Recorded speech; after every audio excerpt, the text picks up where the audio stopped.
जय श्री श्याम, जय मनोना धाम। आप सभी श्याम भक्तों का स्वागत है एक नई वीडियो में एक ताजा अपडेट के साथ। तो जो भक्त 19 अक्टूबर से लेके 25 नवंबर तक आ रहे हैं या फिर आना चाहते हैं, उन भक्तों के लिए बहुत ही महत्वपूर्ण जानकारी हम देने वाले हैं। जैसे कि महाराज जी कब से कब तक धाम पर बैठेंगे और कब से कब तक धाम पर नहीं बैठेंगे, महाराज जी कौन कौन सी बीमारियां देखते हैं, कौन कौन सी बीमारियां नहीं देखते हैं, क्या क्या सावधानियां आपको बरतनी है, क्या क्या सावधानियां आपको नहीं बरतनी है, जिससे कि आपकी मनोकामना पहली बार में ही स्वीकार हो जाए। और दोस्तों कहां पे आपको ठहरना है, कहां पे आपको खाना खाना है, कहां पे आपको पैसा देकर ठहरना है, कहां पे आपको फ्री में ठहरना है, कैसे आपको लाइन में लगना है जिससे कि आपको भीड़ का सामना ना करना पड़े, कैसे आपको श्याम जल का सेवन करना है जिससे कि आपकी अर्जी पहली बार में ही स्वीकार हो जाए, आपको फायदा पहली बार में ही हो जाए। और दोस्तों कब से कब तक महाराज जी बैठेंगे और कब से कब तक नहीं बैठेंगे, दीपावली पर बैठेंगे या नहीं बैठेंगे, सारी जानकारी इस वाली वीडियो में आपको देने वाले हैं। बस आपको करना क्या होगा, वीडियो को शुरू से लेकर एंड तक देखना है, बीच में छोड़ के नहीं जाना है, वीडियो को स्किप करके नहीं देखना है। तो चलिए दोस्तों वीडियो को शुरू करते हैं। सबसे पहले तो जान लेते हैं मनोना धाम पड़ता कहां है। तो दोस्तों मनोना धाम पड़ता है उत्तर प्रदेश राज्य के बरेली जिला में। तो सबसे पहले आपको आना है बरेली। बरेली यहाँ की सबसे नजदीकी रेलवे स्टेशन है, बरेली। और दोस्तों सबसे पहले आपको बरेली पहुंचना है। बरेली के बाद आपको आना है आंवला। आंवला लगभग 40-50 किलोमीटर की दूरी पे पड़ता है। तो यहाँ से 20 रुपए का किराया आपको लगेगा ट्रेन का, अगर आप ट्रेन से आ रहे हो। अपनी गाड़ी से आ रहे हो तब भी आपको कोई दिक्कत वाली बात नहीं है, अपनी गाड़ी से भी आपको आना है तो आपको यहाँ बरेली आना है। बरेली से आपको आंवला आना है और आंवला आते ही आपको यहाँ से किसी से मालूम कर लोगे कि हमें यहाँ पे मनोना धाम जाना है। तो जो मनोना धाम की दूरी है लगभग 4-5 किलोमीटर की दूरी है। आपको आराम से ऑटो ई रिक्शा आपको मिल जाएंगे जो डायरेक्ट आपको मनोना धाम छोड़ देंगे। तो आपको इस प्रकार से आपको सबसे पहले तो आपको मनोना धाम आ जाना है। अब दोस्तों बात कर लेते हैं मनोना धाम पहुंचते ही आपको सबसे पहला काम क्या करना है। देखो दोस्तों यहाँ पे सबसे बड़ी बात आती है कि यहाँ पे अभी भीड़ कितनी चल रही है। काफी भाइयों का कमेंट आता है कि अभी ये बता दीजिए कितनी देर में नंबर आ जाएगा, क्योंकि दोस्तों यहाँ इतनी ज्यादा भीड़ लग जाती है, इतनी लंबी लंबी कतारें लग जाती हैं कि यहाँ आप समझ नहीं सकते कि यहाँ पे किसी किसी को 2 घंटे में भी नंबर आ जाता है और कभी कभी ऐसा होता है 2 दिन भी लग जाते हैं। तो इन चीजों से बचने के लिए आपको करना क्या होगा, देखो दोस्तों आपको मैं पहली आपको सावधानी आपको बता देता हूं कि आप अपने घर से चल रहे हो तो ऐसे समय पे चलिए जिससे कि आप सुबह में यहाँ पे पहुंच जाओ। अगर आपके पास समय कम है, दीपावली का समय चल रहा है, आप आ रहे हो, त्योहार का समय चल रहा है, तो आप यहाँ पे आ रहे हो तो आपको सुबह में पहुंचना है। यानी कि अगर यहाँ सुबह में 4 बजे, 5 बजे, 6 बजे, 7 बजे तक आप पहुंच जाते हो तब भी आपका नंबर एक दिन में आना तय हो जाता है, लगभग आपका नंबर आ जाएगा। लेकिन दोस्तों यहाँ पे अगर मान लो आपकी ट्रेन पहले से ही आपने बुक कर दी, आप पहले से ही यहाँ पे मान लो इस तारीख को आना चाहते हो, ये आपने तय कर लिया, तो आपको करना क्या होगा। देखो दोस्तों सबसे पहले आपको यहाँ पर आकर आपको ये डिसाइड करना है कि आपको यहाँ पे फ्री में ठहरना है या पैसा देकर ठहरना है। देखो दोस्तों ठहरने के लिए यहाँ पे धर्मशाला बनी हुई है, आराम से आप धर्मशाला में रुक सकते हो। लेकिन दोस्तों आपका चार्ज ज्यादा लगेगा। यहाँ पे धर्मशाला में रुकने का चार्ज है 1000 रुपए से लेके 3000 रुपए तक। तो यहाँ पे अगर आप पैसा देकर धर्मशाला में VIP तरीका से रुकना चाहते हो तो इस प्रकार से आप रुक सकते हो। बाकी दोस्तों अगर आप फ्री में रुकना चाहते हो तो यहाँ पे आप देख सकते हो इस प्रकार के यहाँ पे तंबू बने हुए हैं, दुकानें बनी हुई हैं, इस प्रकार से यहाँ पे फ्री में आप रुक सकते हो। आपको कोई चार्ज नहीं लगेगा, आराम से यहाँ पे आप रुक सकते हो। अपनी जो भी आप कपड़ा लेकर आए हो बिछाने का वो आराम से बिछाकर आराम से इस प्रकार से रुक सकते हो। अब दोस्तों बात कर लेते हैं यहाँ पे महाराज जी कौन कौन सी बीमारियां देखते हैं और कौन कौन सी बीमारियां नहीं देखते हैं। तो दोस्तों हम आपको ये तो हम बता ही देंगे आपको कौन सी बीमारी देखते हैं। उससे पहले आपको क्या करना होगा, यहाँ पे अगर आप मान लो सुबह में पहुंच जाते हो तो आपको मैं बता देता हूँ क्या करना है। देखो तो सबसे पहले आपको स्नान करना है।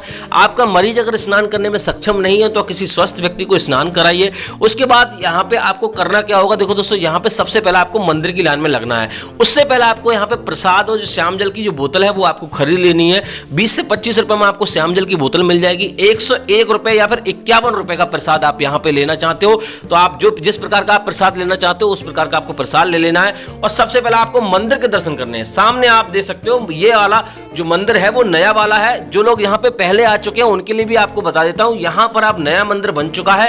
पहले छोटा मंदिर था, उसमें महाराज जी साइड से बैठते थे और अब यहाँ पर महाराज जी यानी कि अब उसी वाले मंदिर में बैठेंगे, पुराने वाले में। लेकिन जो नया मंदिर बना है उसमें अब खाटू श्याम महाराज की मूर्ति वहां रख दी गई है, तो वहां पर आप दर्शन हुआ करेंगे। तो थोड़ा सा आराम मिलेगा। पहले इस प्रकार का यहाँ पे आप देख सकते हो मंदिर था और अब यहाँ पे जो अपडेट करके उसको बड़ा मंदिर कर दिया गया है और काफी बड़ा मंदिर है। आराम से अब आपको भीड़ का सामना नहीं करना पड़ेगा मंदिर में। पहले मंदिर की भी बहुत लंबी लाइन लगती थी और महाराज जी की भी बहुत लंबी लाइन लगती थी, तो बहुत ज्यादा समय लग जाता था। लेकिन दोस्तों अब आपको थोड़ी सी राहत आपको देखने को मिलेगी।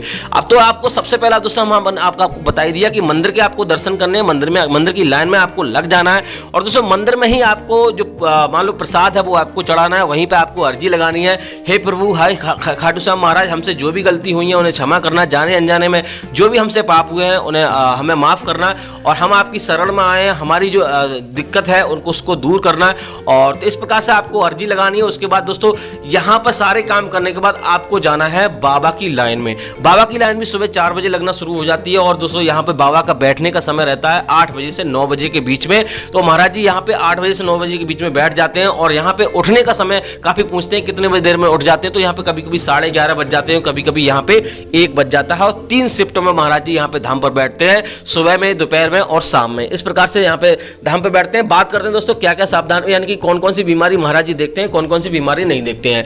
देखो दोस्तों महाराज जी यहाँ पर कोई डॉक्टर नहीं है, वो कोई डॉक्टरी इलाज नहीं करते, वो सिर्फ यहाँ पर क्या करते हैं, आशीर्वाद देते हैं और श्याम जल है वो ही आपको पिलाते हैं, पढ़कर पिलाते हैं। उसी से यहाँ पर खतरनाक से खतरनाक बीमारियां खत्म हो जाती हैं, दूर हो जाती हैं, चुटकी भरते ही, यानी कि उनके स्पष्ट करने से ही खत्म हो जाती हैं। तो आप समझ सकते हो कि यहाँ पे कितना बड़ा चमत्कार है और कितनी लगभग 3-4 हजार किलोमीटर दूर से लोग यहाँ पर आते हैं। तो ऐसे ही यहाँ पे नहीं आ रहे हैं, उनको फायदा हो रहा है और यहाँ पे महाराज जी को 10-10 लाख रुपए की गाड़ी यहाँ पे दान में दे रहे हैं, कोई ऐसे ही नहीं दे रहा है। तो यहाँ पे महाराज जी सिर्फ यहाँ पे खाटू श्याम महाराज की कृपा से, यहाँ पे आशीर्वाद से सारे काम होते हैं। तो आपको हर एक प्रकार की बीमारी, चाहे किसी भी प्रकार की बीमारी हो, आपको यहाँ पे आना चाहिए, कोई दिक्कत वाली बात नहीं है। हर एक प्रकार की महाराज जी बीमारी यहाँ पे देखते हैं। अब दोस्तों बात कर लेते हैं यहाँ पे कैसे आपको लाइन में लगना है। देखो दोस्तों लाइन में लगने के लिए आपको करना क्या होगा, यहाँ पे किसी स्वस्थ व्यक्ति को लाइन में लगा दीजिए, क्योंकि दोस्तों मरीज तो यहाँ पे लाइन में नहीं लग पाएगा। स्वस्थ व्यक्ति को लाइन में लगा दीजिए, आराम से जब आपका नंबर आए तब आपको यहाँ पर आपको अपने मरीज को बुला लेना है। अब दोस्तों बात कर लेते हैं यहाँ पे टोकन कैसे मिलता है। देखो टोकन मिलने के लिए आपको करना क्या होगा, यहाँ पे जो धर्मशाला बनी हुई है वहीं पे आपको जाना है, सोलर प्लांट के नीचे, वहीं पे आपको टोकन मिलेगा। आराम से आप वहां पे बता दीजिए कि हमारे लिए हमें टोकन चाहिए। लेकिन दोस्तों आपको ध्यान रखना है टोकन उन्हीं लोगों को मिलता है जो ज्यादा गंभीर अवस्था में होते हैं। अब दोस्तों बात कर लेते हैं यहाँ पे श्याम जल का सेवन आपको कैसे करना है। दोस्तों श्याम जल का सेवन आपको सुबह में स्नान करके पूजा पाठ करके आपको किसी भी समय 11:30 बजे से पहले आपको श्याम जल का सेवन आपको कर लेना है। लेकिन दोस्तों आपको ध्यान रखना है मीट मछली आपको नहीं खाना है, ये चीज आपको विशेष ध्यान रखना है। अब दोस्तों बात कर लेते हैं महाराज जी कौन से दिन धाम पर बैठते हैं, कौन से दिन धाम पर नहीं बैठते हैं। महाराज जी यहाँ पर बुधवार और बृहस्पतिवार को धाम पर नहीं बैठते हैं। अगर आप बुधवार और बृहस्पतिवार को आ रहे हो तो आपको यहाँ पे नहीं आना है। अब दोस्तों बात कर लेते हैं महाराज जी कब से कब तक धाम पर बैठेंगे और कब से कब तक धाम पर नहीं बैठेंगे। देखो दोस्तों यहाँ पर 19 अक्टूबर से लेके और यहाँ पर आप 25-26 अक्टूबर तक आ रहे हैं, या फिर आप इस महीने के लास्ट में आ रहे हैं तो आप आ सकते हो, कोई दिक्कत वाली बात नहीं है। सिर्फ आप अगर दीपावली पर आ रहे हो तो महाराज जी धाम पर ही आपको मिलेंगे। लेकिन हो सकता है शाम के टाइम महाराज जी धाम पर ना बैठे, तो आपको ये चीज आपको विशेष ध्यान रखनी है। बाकी दोस्तों आगे का जो अपडेट रहेगा नवंबर का, हम अगली वीडियो में आपको देते रहेंगे। तो इस वाली वीडियो को यहीं रोकते हैं। उम्मीद करते हैं आपको वीडियो अच्छी लगी होगी। अच्छी लगी तो लाइक कर देना। तब तक के लिए जय मनोरम धाम, जय खाटू श्याम महाराज।